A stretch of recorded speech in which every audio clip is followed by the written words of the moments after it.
اکمل چودھری کا اضطراب قابل دید تھا۔ وہ یکدم اچھل کر اپنی جگہ سے اٹھے اور ارتضیٰ کے نزدیک صوفے پر آ کر دوبارہ بیٹھتے ہوئے بولے، آخر آپ چاہتے کیا ہیں DIG صاحب؟ مجھے صرف وہ ریزن درکار ہے جس کے تحت آپ نے ریاض احمد صاحب کا خط اتنی تاخیر سے پوسٹ کیا۔ اوکے، اگر میں سچ بول دوں تو آپ مجھے اس کا فائدہ دیں گے؟ انہوں نے ذومعنی انداز سے رضامندی کا اظہار کیا تھا۔ ارتضیٰ چونک کر ان کا چہرہ دیکھنے لگا۔ کیسا فائدہ؟ وٹ یو وانٹ ٹو سے؟ میرا مطلب ہے سچائی جان لینے کے بعد مجھے الزام دیا جائے گا، نہ ہی مزید سوالات کر کے ہراساں کیا جائے گا۔ اوکے، آئی پرامس آپ کو مزید تنگ نہ کیا جائے گا۔ ارتضیٰ نے سر ہلا کر یقین دہانی کرائی اور ہمتاً گوش ہو گیا۔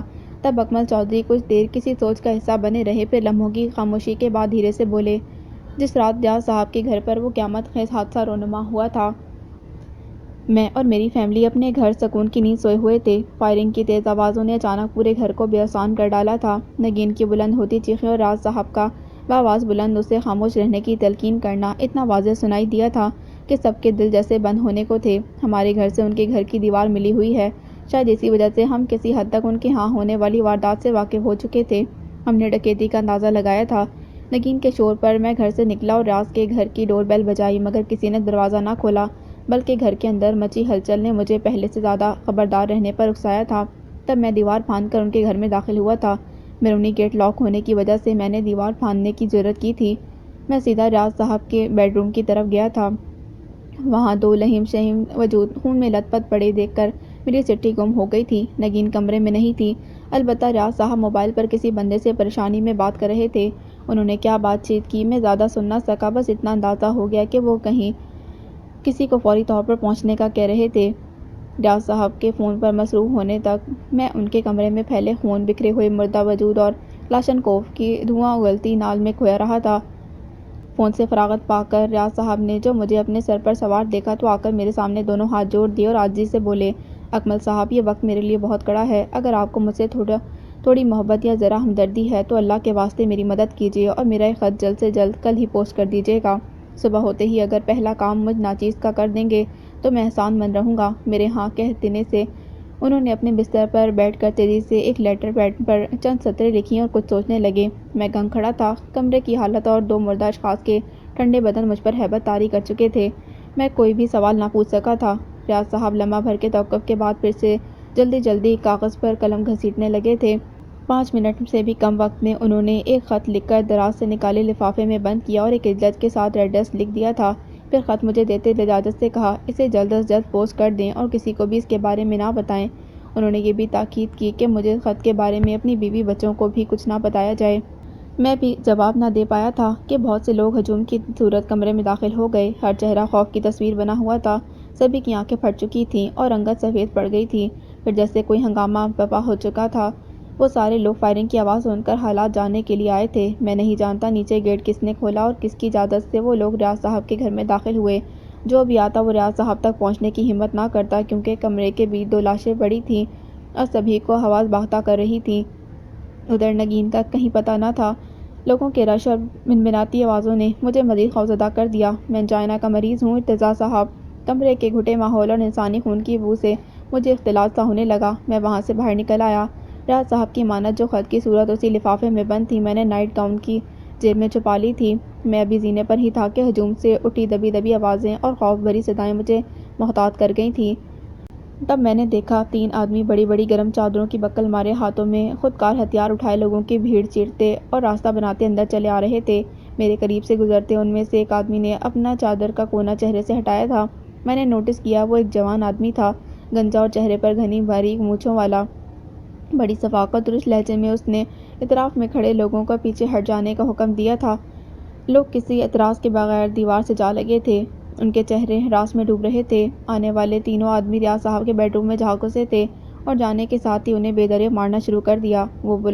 وہ بلند آواز میں ان سے کسی فائل کے بارے میں پوچھ رہے تھے۔ ان کے لہجے اور بولی کچھ واضح نہیں تھی۔ وہ اردو بول رہے تھے، مگر ان کا لہجہ چغلی کھا رہا تھا کہ اردو بولنے میں انہیں دشواری ہو رہی تھی۔ شاید وہ سب بنگالی تھے یا نیپالی۔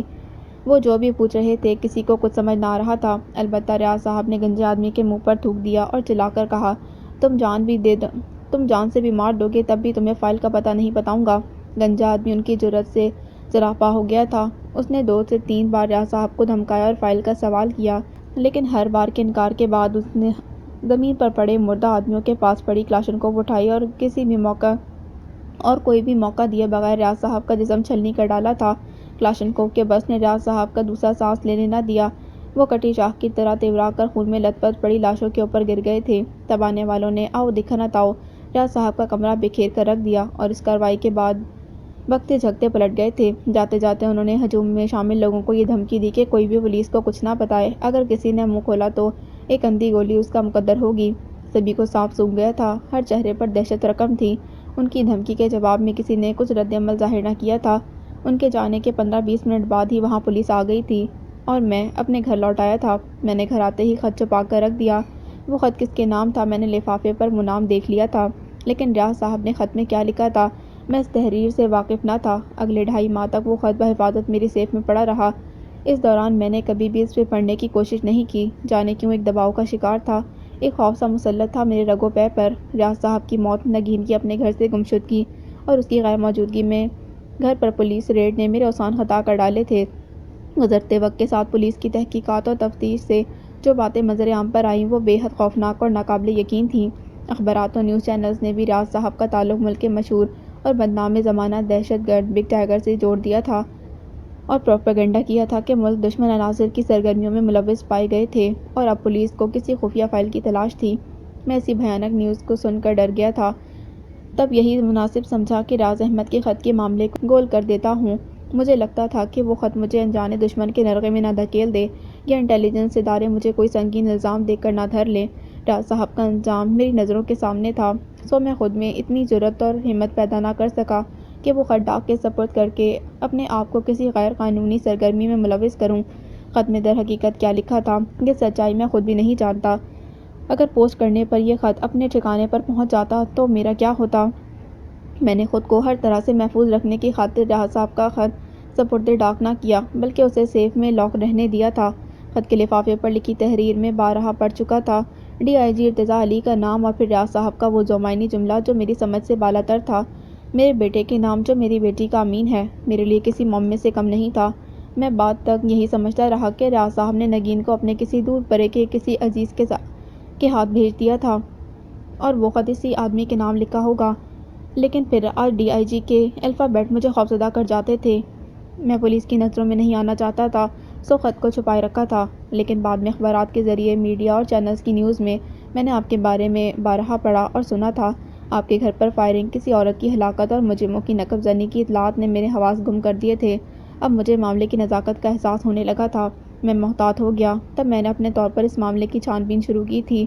پھر مجھے معلوم ہوا کہ کچھ انتہا پسند کالی بھیڑوں کے روپ میں پولیس ڈپارٹمنٹ سے کیسا گھناؤنا کھیل کھیل رہے تھے۔ ان کے دہشت گردی کے کھیل نے ڈی آئی جی ارتضیٰ علی کے گھر کو ساری دنیا کے سامنے تماشا بنا کر رکھ دیا تھا۔ اور سچ یہ ہے ارتضیٰ صاحب، آپ کے گھر سے نکلنے والی کسی عورت کے جنازے کے بعد میں اس بات پر مجبور ہوا کہ وہ خط پوسٹ کر دوں۔ میرے ذہن میں کہیں نہ کہیں یہ بات بلنک کر رہی تھی کہ وہ خط شاید آپ کی مشکلات کا حل ٹھہرے، شاید اسی لیے اس پر آپ کا ایڈریس درج تھا۔ چنانچہ چند دن قبل وہ خط میں نے سپرد ڈاک کر دیا تھا جو آپ کو مل چکا ہے۔ دیکھیے ارتضیٰ صاحب، اکمل چودھری نے ساری کہانی گوش گزار کرنے کے بعد ارتضیٰ کو بڑے رسان سے پکارا تھا۔ جو سچ بات تھی اللہ گواہ ہے، میں وہی آپ کی گوش گزار کر رہا ہوں، اس میں جھوٹ یا مبالغہ آمیزی کا شبہ تک نہیں۔ آج آپ کو یہ یقین کرنا ہوگا کہ میں نے بدلتے حالات، دہشت گردوں کے خوف اور پولیس کی مداخلت سے بچنے کے لیے ریاض صاحب کا خط چھپائے رکھا تھا۔ میں ڈرتا تھا کہیں میں آپ ہی کسی بڑی مشکل میں نہ پھنس جاؤں یا کسی اندھی گولی کا نشانہ نہ بن جاؤں۔ جو قصور میرا ہے میں اسے تسلیم کرتا ہوں، اب آپ جو چاہیں سزا دیں، میں نے سچائی آپ کے سامنے کہہ ڈالی ہے۔ اکمل چودھری کے خاموش ہوتے ہی ارتضیٰ کا انہماک اور ارتکاز جیسے ٹوٹ گیا تھا۔ وہ کچھ دیر ٹکٹکی باندھے ان کا جائزہ لیتا رہا، پھر دھیرے سے کھنکار کر بولا، آپ کے بیان کی روشنی میں ساری بات کلیئر ہو چکی ہے چودھری صاحب، اب کسی سوال کی گنجائش نہیں رہی۔ سزا کا ڈر نہ رکھیے، آپ پر کسی دفعہ کو لاگو نہیں کیا جا سکتا۔ آپ اپنی حفاظت کے لیے مکمل طور پر استحقاق رکھتے ہیں اور اپنی جان کی حفاظت کرنا کوئی جرم نہیں ہے۔ پھر ارتضیٰ نے ہاتھ بڑھا کر کیپ اٹھا کر سر پر رکھی اور ڈنڈا ہاتھ میں لے کر اٹھتے ہوئے بولا، آپ کے تعاون کا شکریہ۔ میں نے آپ کی شرط کے احترام میں آپ سے کوئی دوسرا سوال پوچھنے کی ضرورت محسوس نہیں کی اکمل صاحب، لیکن ایک درخواست ضرور کرنا چاہتا ہوں۔ آپ ریاض احمد کے قتل کے سلسلے میں عدالت کے روبرو ضرور پیش ہو جائیں۔ بطور آئی وٹنس آپ کا سٹیٹمنٹ بے حد ضروری ہے تاکہ اس گنجے باریک مونچھوں والے نوجوان دہشت گرد کی سزا کا تعین کیا جا سکے۔ بطور عینی شاہد آپ کا بیان ہمارے لیے بے حد اہم رہے گا، سو پلیز اپنا فرض ہر حال میں ادا کریں۔ لیکن اس بیان سے مجھے کوئی خطرہ تو نہیں ہوگا نا؟ وہ گھبرا کر پوچھ رہے تھے۔ ارتضیٰ مسکرایا، انہیں تسلی دیتا ہوا بولا، جی نہیں، کوئی خطرہ نہیں ہوگا، بلکہ اس گواہی پر آپ کو ایک معصوم شخص کے قتل پر سچ کہنے کا ثواب ملے گا۔ بہرحال آپ گھبرائیے نہیں، میں آپ کے تعاون پر دل سے شکر گزار ہوں اور آپ کا قیمتی وقت لینے پر معذرت چاہتا ہوں۔ امید ہے میری پروفیشنل ڈیوٹی کی ادائیگی پر آپ برا مانے بغیر مجھے اجازت دیں گے۔ ضرور صاحب، میں آپ کے پروفیشن کی دل سے عزت کرتا ہوں۔ پولیس ہماری محافظ ہے۔ انہوں نے جیسے ارتضیٰ کو جاتے جاتے مکھن لگانے کی کوشش کی تھی، وہ ہنس پڑا تھا۔ سب کی طرح آپ بھی منہ پر ہی ہمیں اچھا کہہ رہے ہیں چودھری صاحب، لیکن پیٹھ پیچھے آپ بھی گالی ہی دیں گے، ہے نا؟ ارے نہیں صاحب، میں محب وطن شہری ہوں اور ملک کے تمام اداروں کا احترام کرتا ہوں۔ وہ بری طرح گھبرائے تھے۔ اوکے تھینکس، اب اجازت دیجیے۔ ارتضیٰ مسکراتے آگے بڑھ گیا تھا۔ ادھر وہ رسمی انداز میں بولے، اگر آپ دوبارہ میرے غریب خانے پر تشریف لائیں تو مجھے خوشی ہوگی۔ پلیز کبھی خدمت کا موقع دیجیے گا۔ ضرور جناب، فرصت ملی تو ضرور حاضر ہوں گا۔ ارتضیٰ نے مسکرا کر ان کی بات کو رکھا تھا۔ نہیں، فرصت کی بات نہ کیجیے، کوشش شرط ہے۔ آپ تو ریاض صاحب کے داماد ہیں، اس ناطے ہمارے لیے بھی بہت خاص مہمان ہو جاتے ہیں، اور ہاں، نگین کو بھی ساتھ لائیے گا، اسے دیکھ کر مجھے خوشی ہوگی۔ شور چودھری صاحب، اٹ ول بی ڈن، میں ضرور آؤں گا۔ ارتضیٰ نے سر ہلایا اور ان کے گھر سے نکل آیا تھا۔ اکمل چودھری اسے گھر کے بیرونی دروازے تک رخصت کرنے آئے تھے۔ ارتضیٰ نے سر کے اشارے سے ان کا شکریہ ادا کیا اور ڈرائیور کو جیپ اسٹارٹ کرنے کا فوری حکم دے دیا تھا۔ سارا پروٹوکول الرٹ کھڑا تھا۔ جیپ کے چلتے ہی ارتضیٰ نے الوداعی ہاتھ ہلایا اور اکمل کے سیلوٹ کو نظر انداز کر کے اپنی نگاہ سڑک کی جانب موڑ لی تھی۔ سپہر ہونے کو تھی اور سورج ڈھل چکا تھا۔ پوری رات باتوں میں بیت گئی تھی۔ فراز نے اپنی سی کوشش کر کے ماہا جیسی نازک طبع لڑکی کے خوف و ہراس کے شکنجے سے کافی حد تک باہر دھکیل لیا تھا۔ ایک ہفتے سے وہ آپ بھی قید تنہائی کاٹ رہا تھا۔ اندھیرے کمرے کی قید نے زبان کے ساتھ بدن بھی اکڑا کر رکھ دیا تھا، لیکن وہ ان مجرموں کی مہربانی تھی کہ انہوں نے دیدہ و دانستہ یا نادانستہ ماہا کو اس کی کوٹری میں بند کر دیا تھا۔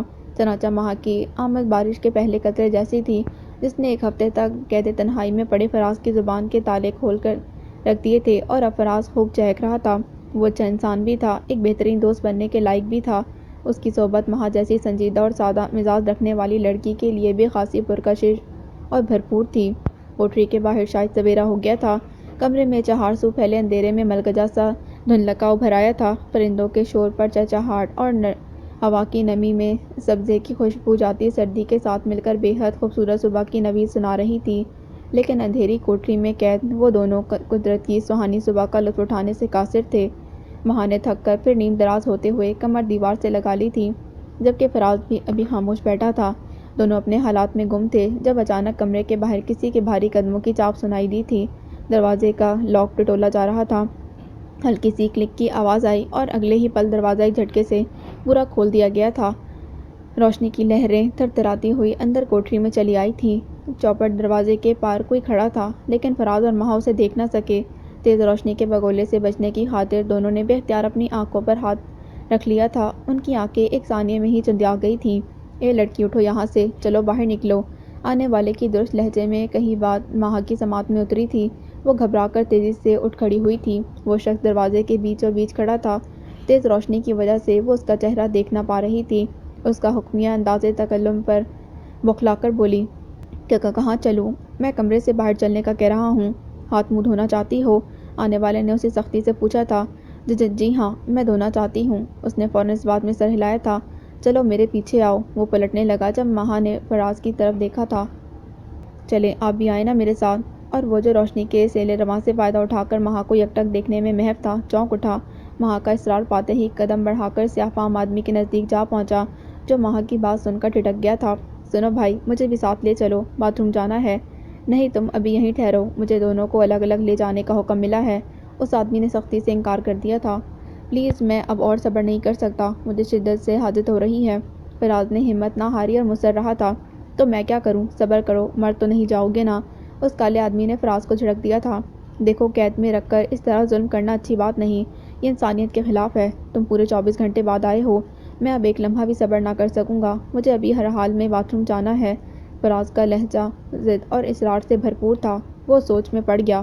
اس کی کھوجتی ٹٹولتی نگاہیں فراز کے چہرے پر بھٹک رہی تھیں۔ صاف لگ رہا تھا اسے فیصلہ کرنے میں دشواری ہو رہی ہے۔ ماہا جانتی تھی فراز اصرار کیوں کر رہا ہے۔ اس اصرار کے پیچھے چھپی حقیقت میں مہا کی رہائی تھی۔ اگر وہ دونوں اکٹھے کوٹری سے باہر نکلتے تو فراز آسانی سے اس سیاہ فام شخص کو اپنے قابو میں کر کے مہا کو وہاں سے فرار ہونے کا موقع فراہم کر سکتا تھا۔ مہا کا دل ہوا کے دوش پر سوار ہو کر دھم دھم دھڑک رہا تھا۔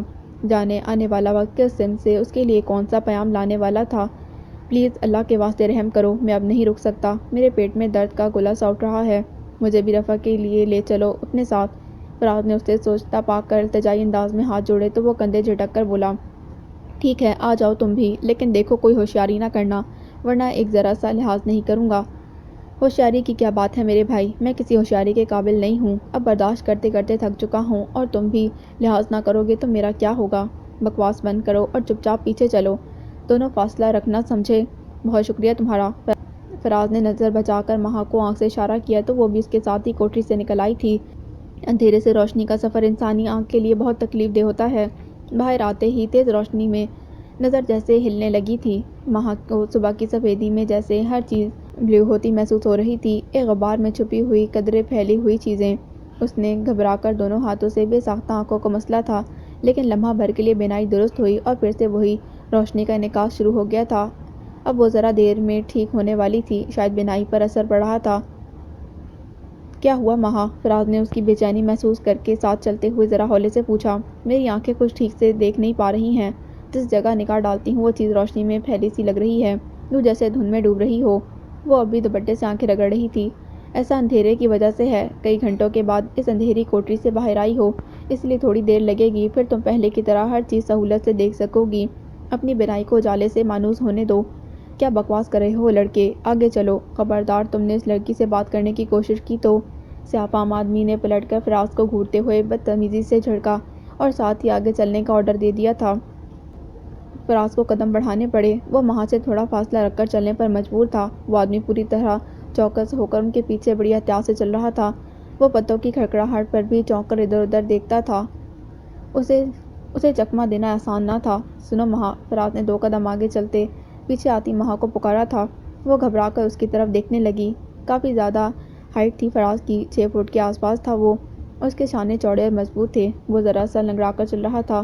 اس نے ٹھیک کہا تھا کہ ابھی اس کے پاؤں زخمی تھے، کئی زخم منمل نہ ہو سکے تھے، اور اب ان سے خون بھی آ رہا تھا، شاید وہ تکلیف میں تھا۔ مہا، فراز نے دھیمی آواز میں اس کا نام دوبارہ پکارا، کیا تم تیار ہو نا؟ وہ اس کی طرف دیکھے بغیر آگے آگے چلتا مہا سے اس طرح مخاطب تھا کہ پیچھے آنے والے آدمی کو کچھ خبر نہ ہو سکی تھی۔ ہاں میں خود کو تیار کر رہی ہوں، مہا نے سرگوشی میں جواب دے کر فراز کو جیسے ہائی الرٹ کا اشارہ دیا۔ اس کے حواس مکمل درست حالت میں کام کر رہے تھے۔ وہ گردن گھما کر آس پاس دیکھتے ہوئے چل رہی تھی۔ وہ کوئی عام سا جنگل تھا، ایسے جیسے بہت سے گھنے درخت ایک ہی قطع اراضی پر اگا دیے گئے ہوں۔ ابھی دن کا آغاز ہوئے زیادہ دیر نہ ہوئی تھی، اسی لیے دھوپ سنہری رنگت لیے درختوں کی بلندی پر براجمان تھی۔ صبح روشن اور بے حد شاداب تھی۔ اطراف میں خاموشی کا راج تھا۔ خاصی ویران جگہ تھی، دور تک کسی جانور یا انسانی وجود کا احساس تک نہ تھا۔ وہ تینوں ایک پگڈنڈی پر چل رہے تھے، جو اس اندھیری کوٹری سے شروع ہو کر بل کھاتی جانے کہاں تک چلی جا رہی تھی۔ سارا راستہ کچا اور ناہموار تھا، بڑے بڑے پتھروں کی وجہ سے کئی جگہ سے گزرنا محال تھا۔ وہ پگڈنڈی بھی جھاڑ جھنکار اور کھردرے پتھروں سے بھری پڑی تھی، شاید اسی لیے کسی کی چال میں توازن نہ تھا۔ مہا اور فراز کی طرح وہ سیاہ فام بھی ڈولتا ہوا چل رہا تھا۔ بڑے پتھروں کے بیچ جہاں تھوڑی جگہ تھی، خودرو جھاڑیوں کے کانٹے اگ گئے تھے، درختوں کا سلسلہ بہت دور تک پھیلا دکھائی دے رہا تھا۔ ان کے پار کیا تھا، اس پگڈنڈی سے گزرتے ہوئے کوئی بھی اندازہ لگانا دشوار تھا۔ مہا بہت سنبھل سنبھل کر قدم اٹھا رہی تھی، جبکہ فراز کی چال لڑکھڑاہٹ کے باوجود ایک بے نیازی لیے ہوئے تھی۔ وہ بظاہر لاپرواہ سا تھا، لیکن مہا کو محسوس ہو رہا تھا کہ اس کے زخمی پاؤں کی ایٹھن اور تکلیف اسے چلنے نہیں دے رہی۔ وہ دونوں ننگے پاؤں تھے، جانے ان کے جوتے کہاں تھے۔ مہا کو یاد تھا کہ بس میں اتنی لڑکیوں کے بیچ ان مجرموں سے بھی بچاؤ کرنے میں اس کے پیروں سے جاگرس نکل گئے تھے۔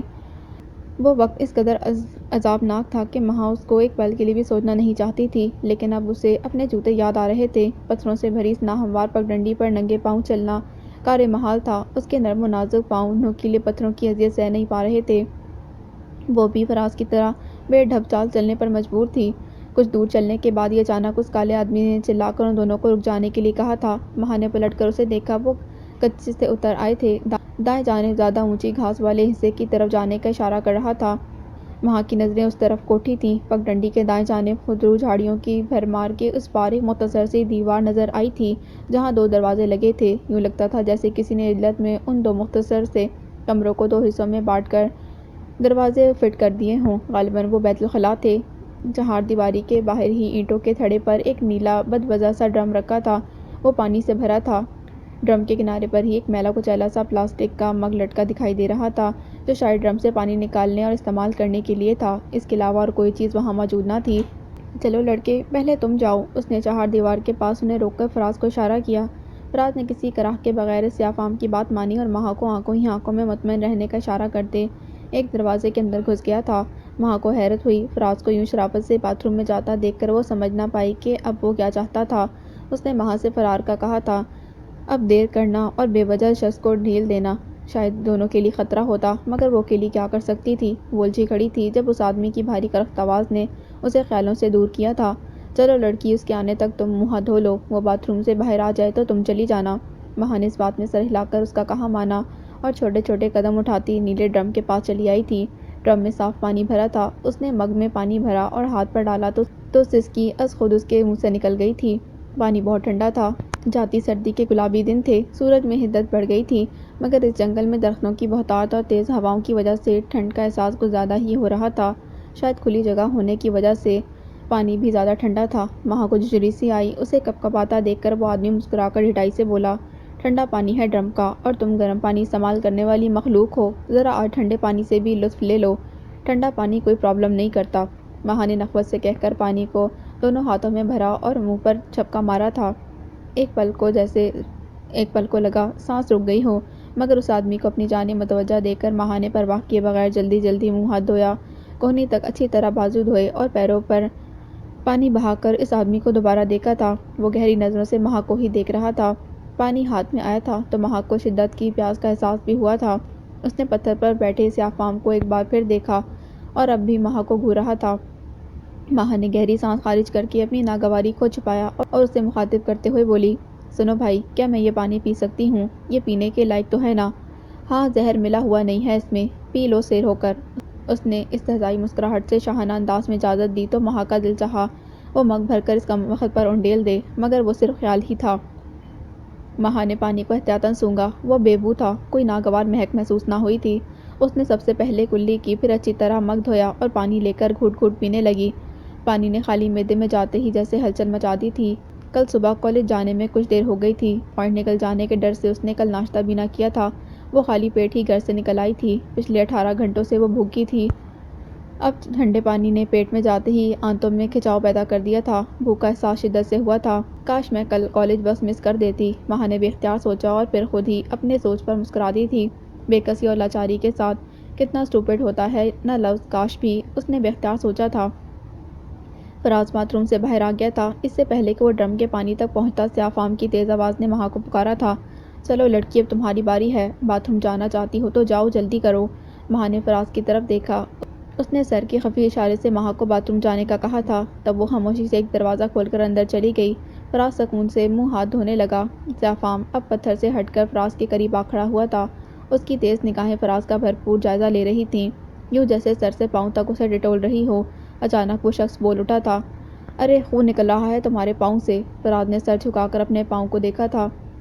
بایاں پاؤں کافی زخمی تھا۔ اسی پاؤں کے ایک گہرے زخم کا کھرن کسی پتھر کی رگڑ کھا کر چھل گیا تھا اور اب وہاں سے پیپ ملا خون آڑی ٹیڑھی لکیر بنا کر باہر آ رہا تھا۔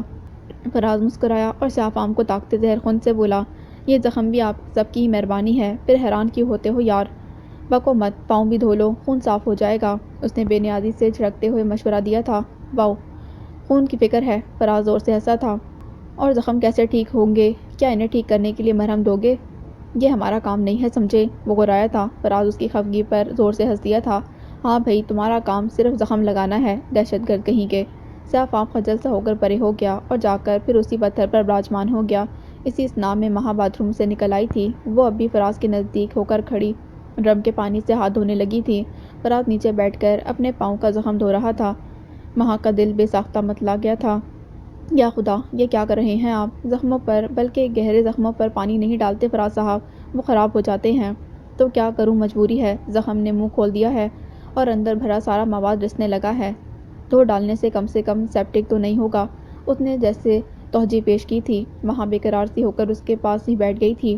ایسا مت کرے پلیز، آپ کی تکلیف بڑھ جائے گی۔ یہ زخم اگر ناسور بن گیا تو سنبھالا نہیں جائے گا۔ اوئے، کس نے کہا ہے باتیں کرنے کو؟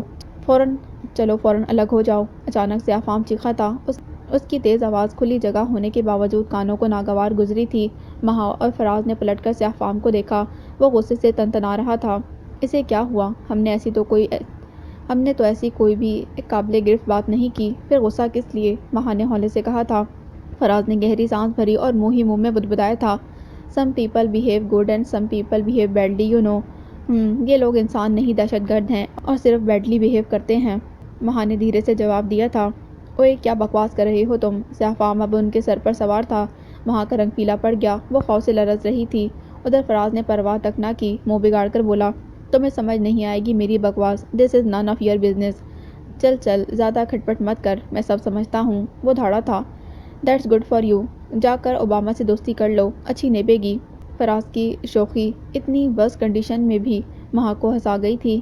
وہ خوف بھول کر جیسے یکدم کسی اچھے ماحول کا حصہ بن گئی تھی۔ ادھر سیافام نے بگڑ کر انہیں چلنے کو کہا تھا۔ فراز نے یکلخت اپنا انداز بدلا اور نرمی سے بولا، بھائی تسلی سے منہ ہاتھ تو دھو لینے دو۔ کیا جاتا ہے تمہارا؟ اگر ہم دو گھڑی اس کھلی فضا میں سانس لے لیں گے، بس ذرا دیر اور ٹھہر جاؤ، پھر لے جانا بند کر دینا اس اندھیری کوٹری میں۔ لیکن تم اپنا منہ دھو چکے ہو لڑکے، اور کتنی دیر لگاؤ گے؟ وہ بگڑ کر پوچھ رہا تھا۔ بس کچھ دیر اور، پاؤں اچھی طرح دھو لوں۔ تم نے آپ ہی تو خون بہنے کا بتایا تھا، اب زخم تو صاف کرنے دو نا یار۔ چلو ٹھیک ہے، تم پاؤں دھو لو اور اس لڑکی کو ادھر بھیجو، بڑے پتھر کے نزدیک۔ اس نے جیسے حکم دیا تھا۔ وہ بھی چلی جائے گی یار، تم بے وجہ پریشان کیوں ہوتے ہو؟ دیکھو بیچاری ہاتھ دھو رہی ہے، اس طرح اس کے سر پر سوار نہ کھڑے ہو۔ وہ کچھ نہ بولا، بس فراز کو گھورتا رہا۔ مہا نے اس کی موجودگی کی وجہ سے جلدی ہاتھوں پر پانی ڈالا اور وہاں سے جانے کو اٹھ گئی تھی، مگر فراز نے اس کا دوپٹہ کھینچ کر اسے رکنے کا اشارہ کیا تھا۔ سیافام پلٹ کر جا رہا تھا۔ اب وہ بھی پتھر پر بیٹھ کر ان دونوں کو نظر میں جانچ رہا تھا۔ یہی وقت غنیمت تھا۔ فراز نے دانستہ اپنا رخ بدلا اور مہا کے مقابل ڈرم کے دوسری طرف جا کر کھڑا ہو گیا۔ سیافام اب صرف مہا کی صورت دکھائی دے رہی تھی، جبکہ فراز کی پشت اس کی جانب تھی۔ مہا، فراز نے موقع کا فائدہ اٹھایا۔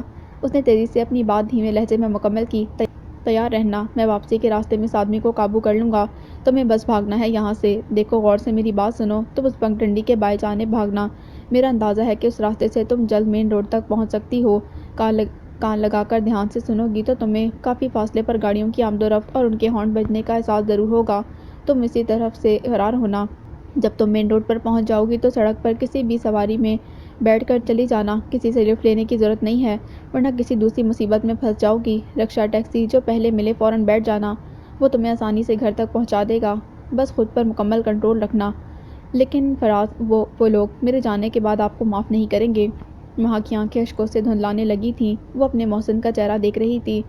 کس قدر نڈر اور ہمت والا تھا فراز۔ مہا کی بات پر اس نے سر اٹھا کر اسے دیکھا تھا۔ وہ ابھی سے خوفزدہ اور فکرمند دکھائی دے رہی تھی۔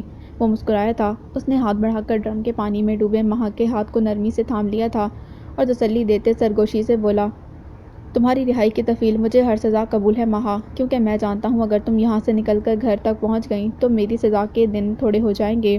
جانتی ہو نا میری آزادی بھی تمہاری رہائی سے مشروط ہے، اسی لیے گھبرانا نہیں۔ Please be careful. I feel good about you, okay? آپ اب اپنا خیال رکھیے گا مہا۔ مہا کی آواز بھیگ چلی تھی۔ اور تم بھی، بات کے حالات جس طرح کے بھی ہوں، تمہیں ہمت سے کام لینا ہوگا۔ میں پوری کوشش کروں گی آپ کو مایوس نہ ہونے دوں، بس دعا کیجیے گا میرے لیے۔ آنسو پوچھ کر مہا نے اسے دیکھا تھا۔ اب یہ کیا بکواس لگا رکھی ہے تم دونوں نے؟ چلو اٹھو، بہت ہو گیا یہ منہ دھونا دھلانا۔ اس بار پھر سیافام ان کے سروں پر آ کھڑا ہوا تھا۔ وہ دونوں جو اب اپنے دھیان میں تھے، بے حساب ہڑبڑائے تھے اور فوراً ہی واپسی کو پلٹ گئے تھے۔ مہا اور فراز کو اپنے آگے کر کے وہ آدمی اب بھی ان دونوں کے پیچھے پوری طرح چوکس ہو کر چل رہا تھا۔ خاصاً لہیم شہیم سا وہ سیافام، مضبوط کاٹھی توانا بدن اور ہاتھ پاؤں گھٹے ہوئے تھے، لگتا تھا روز کوئی ورزش کر کے جسم کی کسرتی بنانے میں دلچسپی رکھتا تھا۔ وہ پھر اسی پگڈنڈی پر واپسی کا راستہ طے کر رہے تھے۔ مہا کا دل دھڑدھڑائے جا رہا تھا، جانے کیا ہونے جا رہا تھا۔ فراز بھی چپ سا تھا، یوں جیسے اپنی پلاننگ پر غور و خوض کر رہا ہو۔ سیافام البتہ چوکنا تھا۔ چند گز کا فاصلہ طے ہو چکا تھا۔ دفتن فراز کی آواز نکالتا اذیت سے نیچے بیٹھتا دکھائی دیا۔ مہا کا دل اچھل کر حلق میں آ گیا تھا۔ شاید فرار کا وقت آ پہنچا تھا۔ سیاہ فام ڈگ بھرتا فراز کے سر پر جا کھڑا ہوا۔ کیا ہوا، رک کیوں گئے؟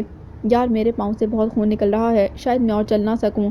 مہا کی نظریں فوری طور پر فراز کے پاؤں کی طرف اٹھی تھیں اور اس کا دل لرزنے لگا تھا۔ واقعی خون زخم سے جھرجھر بہہ رہا تھا۔ وہ روحان سی ہو گئی۔ بے اختیار اس کے قدموں میں جھک کر سرگوشی سے بولی، پلیز فراز صاحب، میں نہیں جاؤں گی۔ Just shut up Maha, you should be ready now. وہ بڑبڑایا تھا۔ جب ہی وہ سیاہ فام فراز کے سامنے اکڑو بیٹھ گیا تھا، اس کی مکمل توجہ زخم کی طرف تھی۔ بس وہی ایک کارآمد لمحہ تھا جب فراز نے پوری قوت سے دھکا دیتے اس کو زمین پر پھینک دیا تھا اور خود لپک کر اپنے وجود کا دباؤ سیاہ فام کے کندھوں پر اور سر پر ڈال دیا تھا۔ اس طرح وہ آسانی سے اٹھ نہیں سکتا تھا۔ تقدیر ساتھ دے رہی تھی۔ وہ جگہ کانٹوں سے بھری پڑی تھی۔ سیاہ فام کا چہرہ ان کانٹوں سے الجھ رہا تھا۔ وہ شدید اذیت میں تھا اور گرنے کے باوجود کچھ اس طرح بیٹھا تھا جیسے سجدہ ریز ہو۔ فراز نے اس پر گرفت بڑھا دی تھی۔ بھاگو مہا، جسٹ گو فرام ہیئر۔ میں اس آدمی کو جلدی نہیں چھوڑوں گا۔ فراز کی ہانپتی ہوئی آواز نے مہا کے قدموں میں بجلی سی بھر دی تھی۔ وہ ٹھٹکی، پلٹی، پھر فراز پر اچٹی نگاہ ڈال کر پگڈنڈی کے بائیں جانب بر کی رفتاری سے دوڑتی چلی گئی تھی۔ وہ اندھا دھند بھاگ رہی تھی۔ راستہ گو کہ پتھریلا اور ناہموار تھا، پھر بھی زیادہ دشوار نہیں تھا، لیکن ان کڑے حالات میں بھاگنا اور وہ بھی فرار کی نیت سے خاصا مشکل اور جان لیوا مرحلہ تھا۔ وہ ہرنی کی طرح کلاچے بھر رہی تھی، درختوں اور جھاڑیوں کے بیچ میں جگہ بناتی، پتھروں سے الجھتی، کانٹوں کو رونتی۔ وہ دوڑتی جا رہی تھی۔ نہ جانے کتنا وقت گزر گیا تھا۔ مہا کی سانس دھنکی کی طرح چل رہی تھی۔ وہ بے طرح ہانپنے لگی تھی، لیکن پھر بھی بھاگ رہی تھی۔ شاید یوں ہی بھاگتے دوڑتے آدھا گھنٹہ بیت گیا تھا۔ جنگل اب بھی ختم نہ ہوا تھا، لیکن خوش آئند بات یہ تھی کہ ٹریفک کی آمد و رفت کا احساس کہیں دور سے اب ہونے لگا تھا، دور، بہت دور۔ اسے کبھی کبھار کسی گزرتی گاڑی کا ہارن بھی سماج میں اترتا محسوس ہو رہا تھا۔ اس کا مطلب تھا کہ وہ مین روڈ کے قریب آ پہنچی تھی۔ وہ ایک گھنے درخت کے ساتھ ٹک کر کچھ دیر کے لیے رک گئی تھی۔ اسے اپنا سانس بحال کرنا تھا، ورنہ شاید دل پسلیاں توڑ کر باہر نکل آتا۔ وہ لمبے لمبے سانسوں کو توازن دینے کی کوشش میں کھانسنے لگی تھی۔ دھڑکن کی رفتار اس کے اختیار سے باہر تھی اور دھم دھم بج رہی تھی۔ وہ گہرے سانس لے کر خود پر قابو پانے کی کوشش کر رہی تھی۔